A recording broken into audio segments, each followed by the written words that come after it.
Hi, this is Michael Buffer, and you're watching DONTAE'S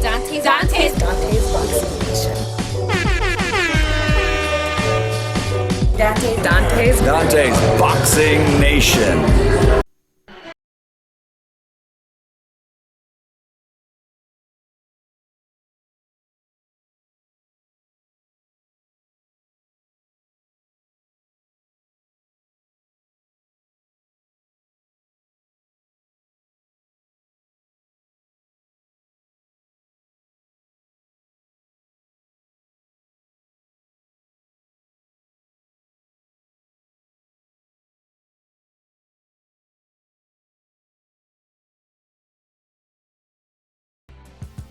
DONTAE'S Boxing Nation, what's going on, guys?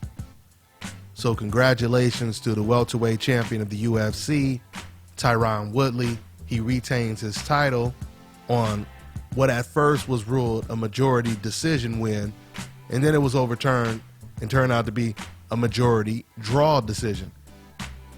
And I thought that situation was pretty interesting because I remember when Bruce Buffer, when he was reading the scorecards and he said, you know, two judges had to fight a draw, I was waiting for him to say it's a majority draw. But when he said the winner is Tyron Woodley, I was like, oh, okay, I guess they do things different in the UFC, because I know in boxing that would be considered a majority draw, which I never really agreed with. I've always felt if there was one judge that had one fighter winning and two other judges had it a draw, then I've always thought that that fighter should be announced the winner.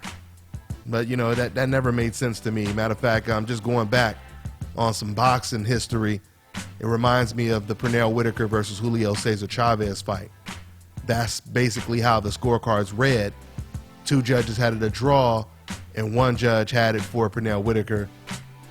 So they ruled the fight a draw. But anyway, getting back into this fight with Woodley versus Thompson. This was a very, very competitive chess match. Woodley came out strong in the first round and dominated the first round by countering one of Thompson's kicks and followed it up with a right hand, and that enabled him to take down Thompson, and he basically dominated and cut Thompson on the ground and kept him on the ground for the whole round. The second round was completely dominated by Thompson. Thompson was able, throughout this fight, he was able to control distance in a beautiful fashion. You could tell that Thompson's range and his distance, him switching back from righty to lefty, you can tell it was really, really bothering Woodley. Thompson was able to counter Woodley a lot. Quite often when Woodley would try to lead with a jab, Thompson, he was able to counter with a pull counter, straight hand over Woodley's jab. So yeah, Thompson, he looked really, really good in the second round. The third round was really, really close. Steven seemed to be winning the first half of the round in a very competitive chess match. But then in the last 2 minutes, Woodley started to take over, and he started landing some very clean right hands and jabs. So that round, it could have went either way. And then, of course, Woodley, he had his biggest round, which was the fourth round. In the fourth round, he staggered and dropped Thompson and caught him with a barrage of punches. And Thompson was just bloody. He was in defense mode. He wasn't really doing anything but basically blocking. And for whatever reason, after it looked like the ref was almost about to stop the fight, all of a sudden, Tyron Woodley, he went into a guillotine choke, pulled guard, and had it sunk in real tight. But he didn't get it, obviously, and later on, Woodley would say that he could tell because Thompson's head was real small that he would be able to pop his head out. So nevertheless, Thompson, he ended up popping his head out and surviving the round.